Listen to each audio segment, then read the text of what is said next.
Hello everyone, আজকে explain করব জাজ ফ্রম দ্য হেল পার্ট 4। যারা আগের এপিসোডগুলো দেখোনি তাদের জন্য ডেসক্রিপশন বক্সে লিংক দেওয়া থাকবে, চাইলে দেখে আসতে পারো। ভিডিও এর শুরু হয় হানদাউনের ছোটবেলার পাস্টকে দেখিয়ে, যখন সে স্কুল থেকে বাসায় যেয়ে দেখে তার বাবা মা আর ভাইকে কেউ মার্ডার করেছে, আর মার্ডারার সেখানেই ছিল। সে এখন হানদাউনের কাছে আসছিল। তখন সিন চলে আসে প্রেজেন্টে, যেখানে কাংবিতনা তাকে মার্ডারার ভেবে মেরে ফেলেছিল। তখন সেখানে ক্লাইমেট চেঞ্জ হয়ে যায় আর সেখানে বেল চলে আসে। বেল বলে, তুমি ভুল মানুষকে মেরে ফেলেছ, সে কোনো মার্ডার করেনি। আমি ওকে জীবিত করে দিব, কিন্তু তোমাকে এখন 20 জন মার্ডারারকে মেরে নরকে পাঠাতে হবে। বেল চলে যাওয়ার পর হানদাউন আবার সুস্থ হয়ে যায়, কিন্তু সে তার পেটের আঘাত ঠিক হতে দেখে ফেলে। এরপর দেখি পুলিশ স্টেশনে মিস কিম হানদাউনকে অ্যালকোহল ডিটেক্টরে ফু দিতে বলে, আর বলে তুমি এখনও ড্রাঙ্ক। হানদাউন বলে সে আমাকে নাইফ দিয়ে আঘাত করেছিল।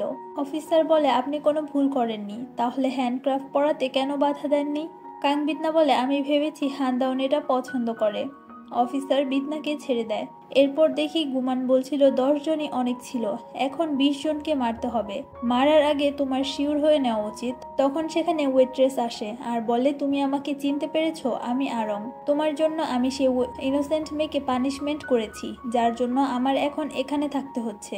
গুমান তাকে বলে এটা জাস্টিটা। এটা শুনে সে ওয়েট্রেস হ্যাপি হয়ে যায় আর তাকে সরি বলে। সিন চেঞ্জ হয় আর আমরা 3 জনকে একসাথে দেখি। আরং বলে সেও জাস্টিটাকে হেল্প করবে। কাংবিতনা বলে তোমাকেও তো 2 জনকে মারতে হবে। এরপর আমাদের তেয়ং কোম্পানির ওনার জেগিওলকে দেখি। তার ছেলে তেগু বলে সবাই পেপারে সাইন করে দিয়েছে, শুধু একজন বাদে, আর সেটা হচ্ছে কাংবিতনা। জিগিউল তাকে বিতনার সাথে দেখা করতে বলে। পরের সিনে দেখি মিস কিম বলে তোমার কাছে এই কাংবিতনাকে কি আজব মনে হয় না? তাকে আমার অর্ডিনারি মনে হয় না। এরপর আমরা হানদাউনকে দেখি, সে ডক্টরের কাছে এসেছে তার চেক আপ করাতে। ডক্টর বলে তুমি একদম ঠিক আছো, বেশি ড্রিঙ্কস করার ফলে তোমার সাথে এমনটা হয়েছে, আর কিছুই না। হানদাউন বলে সে সত্যিই মরে গিয়েছিল। এরপর ডক্টর তাকে ডিলিউশন ডিসঅর্ডারের রিপোর্ট দিয়ে দেয়। এরপর সে কাংবিতনার সাথে দেখা করে আর জিজ্ঞেস করে তুমি কে? বিতনা বলে আমি নরক থেকে এসেছি, আমি একজন ডেমন। কিন্তু হানদাউন এগুলো বিশ্বাস করতে চায় না।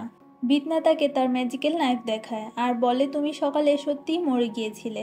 সেখানে একটা ক্যামেরা থাকায় বিতনা সেটা ডিস্ট্রয় করে দেয় আর বলে তুমি আমাকে রেকর্ডও করতে পারবে না। হানদাউন জিজ্ঞেস করে তুমি আমাকে কেন মেরেছিলে? কাংবিতনা বলে যা হয়েছে ভুলে যাও আর নর্মাল লাইফ লিড করো, এমনিতেও তোমাকে কেউ ট্রাস্ট করবে না। এরপর সে চলে যায়। এরপর রাতের সিনে দেখি হানদাউন বিতনার ব্যাপারে সার্চ করছিল। এরপর পাস্টের সিন দেখানো হয়, যখন অফিসার হানদাউনের স্টেটমেন্ট নিচ্ছিল, কিন্তু সে ভালো মতো বলতে না পারায় তার কথা কেউ ট্রাস্ট করে না। নেক্সট সিনে দেখি একটা ফ্যামিলি গাড়ি করে কোথাও যাচ্ছিল, সেখানে জিহু নামের একটা বাচ্চাও ছিল। তখন তাদের গাড়ি ভুল করে নদীতে পড়ে যায়। গাড়ি আস্তে আস্তে পানিতে ডুবতে থাকে। গাড়িতে থাকা মহিলা তার ছেলে জিহুকে গাড়ি থেকে বের করে সাইডে নিয়ে আসে আর তার হাজবেন্ডকে বাঁচাতে যায়। গাড়ি একদম পানির নিচে চলে যায়। সে অনেক ট্রাই করেও তার হাজবেন্ডকে গাড়ি থেকে বের করতে পারে না। সে রাস্তায় এসে মানুষের কাছে হেল্পও চায়, কিন্তু ততক্ষণে তার হাজবেন্ডের ডেথ হয়ে যায়। এরপর ফিউনারেলে দেখি সেই লোকের মা তার ছেলের ডেথের জন্য তার ওয়াইফকে দোষ দিচ্ছিল আর তার নাতিন জিহুকে তার সাথে নিয়ে যেতে চাচ্ছিল। এরপর আমরা কোর্টের দৃশ্য দেখি, সেখানে জিহুর দাদির ওপর জিহুকে কিডন্যাপ করার চার্জ ছিল।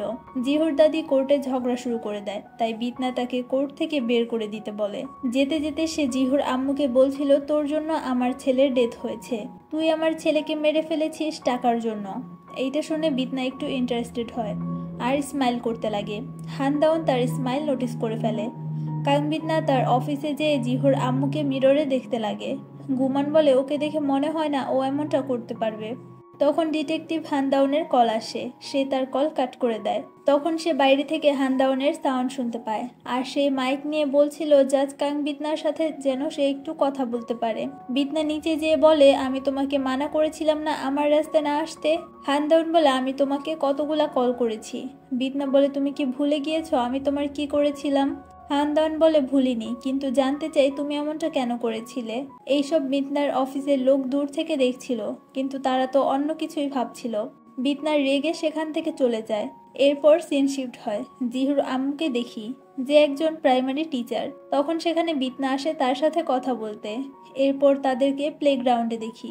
কাংবিতনা তাকে বলে, তুমি তোমার শাশুড়ির উপর কেস করছো না কেন? সে বলে তাকে যত অ্যাটেনশন দেওয়া হবে সে ততই ডেঞ্জারাস হয়ে যাবে। বিতনা বলে, তুমি তোমার ছেলেকে অন্য একজন মহিলার কাছে কেন থাকতে দিচ্ছ? সে বলে, ট্রায়াল শেষ হলে আমি আমার ছেলেকে নিয়ে আসব। আর সে জিজ্ঞেস করে বিতনা এখানে কেন এসেছে। বিতনা বলে, তোমার শাশুড়ি বলেছিল তুমি টাকার জন্য তোমার হাজবেন্ডকে মেরেছ তাই। সে বলে, জিহু আমারই স্টুডেন্ট ছিল। লাস্ট ইয়ার যখন আমি জানতে পারি তার আম্মু নেই তখন থেকে আমি ওকে বেশি কেয়ার করতাম, আর ওর জন্য ওর আব্বুর সাথেও কথা হতো। এর মাঝে আমি ওকে পছন্দ করে ফেলি, আর আমি কখনো ভাবিও নি এত তাড়াতাড়ি এমনটা হবে। বিতনা জিজ্ঞেস করে, তুমি জিহুকে তোমার সাথে রাখার এত ট্রাই কেন করছো? সে বলে, আমার শাশুড়ি 5 বছর বয়সেই তার ছেলেকে একা রেখে ছেড়ে দিয়েছিল। এরপর সে আবার 30 বছর পর ফিরে আসে, আর মাঝে মাঝে টাকাও চাইতো।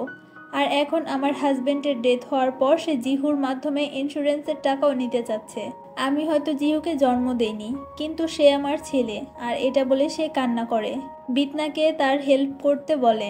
বিতনা যখন স্কুলের বাইরে আসে সেখানে হানদাওন বলে, তো কেমন হলো মিসেস বেগজিয়ং এর সাথে মিটিং? বিতনা বলে, তুমি কি স্টকার? হানদাওন বলে, আমি স্টকার হলে তুমি তো মার্ডারার। এটা শুনে বিতনা রেগে যায় আর বলে, অনেক সহ্য করেছি, এখন তোমাকে মেরেই এই সব শেষ করব। হানদাওন বলে, তুমি আমাকে মারতে পারবে না। বিতনা বলে, আমি তোমাকে ইজি নিচ্ছি। হানদাওন বলে, না, কোনো তো রিজন আছেই যার জন্য তুমি আমাকে মারতে পারবে না। বিতনা সেখান থেকে চলে যাচ্ছিল, তখন হানদাওনও তার গাড়িতে উঠে বসে। হানদাওন বলে, আমি মিসেস বেগজিয়ং এর ব্যাপারে খোঁজ করেছি। তার আগের হাজবেন্ডও হঠাৎ করেই ব্লাইন্ড হয়ে গিয়েছিল আর একটা অ্যাক্সিডেন্টে মারা যায়। এতে বেগজিয়ং অনেক টাকা আর বাড়িও পায়, আর এইবার সে 3 মিলিয়ন ওন পাবে। বিতনা বলে, তোমার কি কোনো কাজ নেই? হানদাওন বলে, কেউ আমাকে মেরে ফেলেছিল, আর এটা আমি ভুলে যাব কিভাবে? এর মাঝেই তারা চলে আসে সেই বিল্ডিং এর সামনে যেখানে কাংবিতনা থাকে। হানদাওন বলে, তুমি জিহুর দাদির কাছে কখন যাচ্ছ? বিতনা বলে, আমি সেখানে কেন যাব? হানদাওন বলে, তুমি চামিনের সময়ও 2 সাইডের সাথেই কথা বলেছিলে, এইবারও তো সত্যটা জানতে হবে। নেক্সট সিনে আমরা কাংবিতনা আর গুমানকে দেখি। গুমান বলছিল জিহুর দাদির বাসায় গেলে কি কোনো লাভ হবেও নাকি? তখন বিতনা বলে, সেখানে গেলে নিশ্চয়ই কিছু না কিছু তো পাবই। গুমান বলে, কাল সে তার সাথে যেতে পারবে না, কারণ তার চোখে ব্যথা করছে, আর বলে যদি এইবারও সেই ডিটেকটিভ তোমাকে ফলো করে। বিতনা বলে, সে এইবার আমাকে ফলো করতে পারবে না। পরের দিন সকাল সকাল বিতনা যেতে লাগে যেন হানদাওন তাকে ফলো করতে না পারে, কিন্তু নিচে এসে দেখে হানদাওন তো আগে থেকেই নিচে বিতনার জন্য ওয়েট করছে। বিতনা তার সাথে যেতে না চাইলে হানদাওন বলে, তুমি আমার সাথে না আসলেও আমি তোমাকে ফলো করব, তাই আমার সাথে আসো। তার আগে বিতনা হানদাওনের পকেট থেকে একটা পেন বের করে যেটা ভয়েস রেকর্ডার ছিল, আর বিতনা সেটা ভেঙে ফেলে। এরপর গাড়িতে বিতনা তাকে জিজ্ঞেস করে, তুমি কি আমাকে ভয় পাও না? হানদাওন বলে, না, এখন তুমি তোমার ব্যাপারেও কিছু বলো। কাংবিতনা বলে, আমাদের ডেমন্সদের প্যারেন্টস হয় না। হানদাওন বলে, এটার তো কোনো প্রমাণই নেই যে তুমি ডেমন। কাংবিতনা বলে, যা দেখি শুধু সেটাই বিশ্বাস করা উচিত না। হানদাওন বলে, এটা কনফার্ম করার জন্যই তো আমি তোমাকে ফলো করছি। বিতনা বলে, আমার চোখে দেখো, আর ম্যাজিক দিয়ে তার ক্যামেরা ভেঙে ফেলে। এরপর তারা লোকেশনে পৌঁছে যায়। এরপর দেখি জিহুর দাদি তার শপে কাজ করছিল। বিতনা বলে, আপনি কি আমাদের চিনতে পেরেছেন? জিহুর দাদি বলে, তোমরা কি আমাকে অ্যারেস্ট করতে এসেছো? বিতনা বলে, আরে না, আমরা তো এটা দেখতে এসেছি জিহু কোথায়। দাদি বলে, সে এতিমখানায়, তোমরা তো ওকে আমার কাছে রাখতেই দিলে না। কাংবিতনা বলে, আপনি নিজের ছেলেকে যেভাবে ছেড়ে দিয়েছিলেন সেভাবে নাতিনকেও ছেড়ে দিয়েছেন। আমি নিজেই চেক করে নিব সে বাসায় আছে কিনা। এরপর তারা বাসায় যাচ্ছিল চেক করতে। জিহুর দাদি বয়সের কারণে হাঁটতে পারছিল না। কাংবিতনা তাকে তাড়াতাড়ি আসতে বলে। এতে জিহুর দাদি রেগে বাসার কি দিয়ে দেয় আর অ্যাড্রেস বলে দেয়। এরপর কাংবিতনা আর হানদাওন বাসার সামনে চলে আসে। হানদাওন সেখানে লক খুললে একটা ঘন্টি বেজে ওঠে, যার সাউন্ড শুনে হানদাওন তার পাস্টের কথা মনে পড়ে যায়। বিতনা তাকে রেখেই ভিতরে চলে আসে আর জিহুকে খুঁজতে লাগে, কিন্তু কোথাও সেই বাচ্চাটাকে পায় না। জিহুর দাদি এখন তাদের যেতে বলে। তখন আলমিরা থেকে সাউন্ড আসে আর বিতনা সেখানে জিহুকে খুঁজে পায়। কাংবিতনা বলে, তুমি ওকে সারাদিন এখানে আটকে রাখো, তুমি কি জানো এটা চাইল্ড অ্যাবিউজ?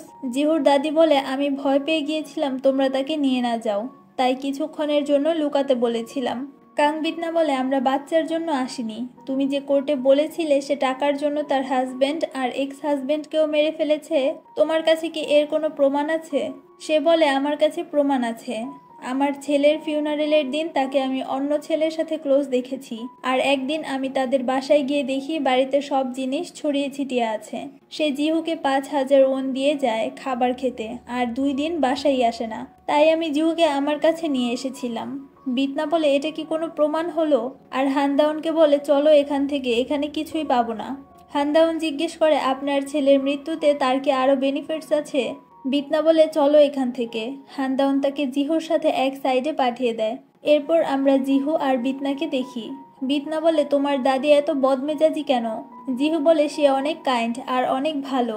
আরও বলে, আমি আপনাদের প্রমাণের ব্যাপারে কথা বলতে শুনেছিলাম। যদি প্রমাণ পেয়ে যান আমার স্টেপ মাদারের সাথে কি করা হবে? বিতনা বলে, তাকে পানিশমেন্ট দেওয়া হবে, কিন্তু কোনো প্রমাণই তো নেই। এরপর জিহু বিতনাকে তার ড্রয়িং দেখাতে নিয়ে যায়। বিতনা ড্রয়িং দেখে বলে, এগুলা তো একদমই সুন্দর হয়নি। কিন্তু তখনই সে একটা ড্রয়িং দেখে আর জিজ্ঞেস করে, এটা কি তুমি আর তোমার স্টেপ মাদার?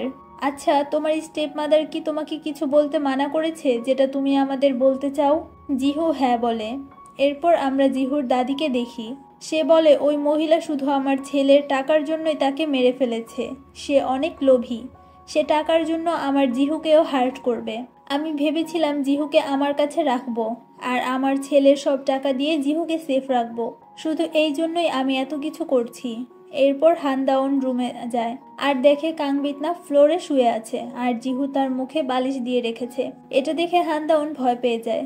বিতনা বলে, আমি তাকে এইসব করতে বলেছি। এরপর বিতনা আরেকটা ড্রয়িং দেখিয়ে বলে, তুমি কি বলতে পারবে ওই দিন কি হয়েছিল? জিহু বলে, ওই দিন তার স্টেপ মাদার তার আব্বুর সিট বেল্টে গ্লু লাগিয়ে দিয়েছিল। এরপর সে সানরুফ খুলে দেয়। এরপর তাদের গাড়ি পানিতে পড়ে যায়।